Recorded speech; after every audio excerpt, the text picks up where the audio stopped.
women have to have a career, but at the same time they're having family. They've got to balance both things. And there's only 24 hours in a day. And when you have your child, you want to bond with your child and you need to take time to be with your child. So today, it's very much seen as I have to sacrifice my work or I have to sacrifice time with my child. What I'm hoping will become the norm and the culture in companies and employers is that if a woman has a child, it will become normal for her to take time out, spend time with the child until whether it's 18 months or however long she needs, and to be able to come back in an environment where the employer is supportive and encouraging, and the woman herself doesn't feel guilty about doing that or worried that she has lost her chance at career progression.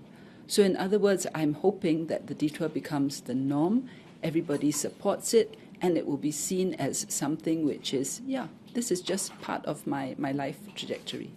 I think the overall aim is work-life alignment. We recognize that employers have a bottom line to meet. They have got goals and business objectives, and that's the primary purpose of work.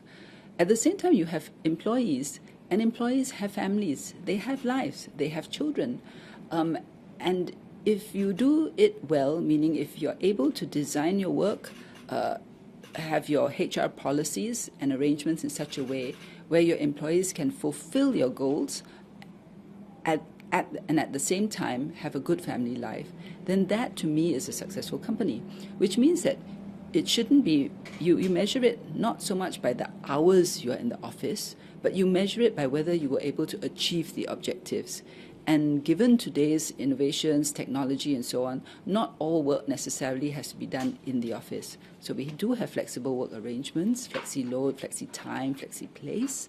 And if we can have better HR, more progressive HR, then hopefully we'll be able to see that alignment.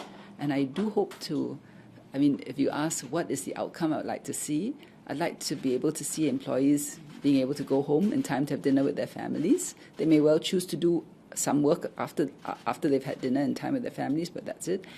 Time for the families over the weekends, and also actually uninterrupted time when they are taking the annual leave, where they can actually focus on recharging and coming back more productive rather than doing work whilst you're on leave. The overall approach is we'll map out a broad long-term strategy. About half of that can be addressed by policy. So you can expect some policy changes, policy moves. But given that this has to do with mindsets, it has to do with relationships, has to do with attitudes, and in some cases emotions, I think we also need whole of society. So I'm asking and calling on all Singaporeans and organizations to work with us on this so that we can change the trajectory of our TFR. Just a quick question. Are there any measurable goals for the TFR that you're expecting? Are you aiming for maybe one by next year? No, I won't put a figure on it, but let's put it this way. What would really, really be good is if we have more babies than we had last year, and if our TFR figure is better than it was last year. Anything that's better than last year, I think is positive.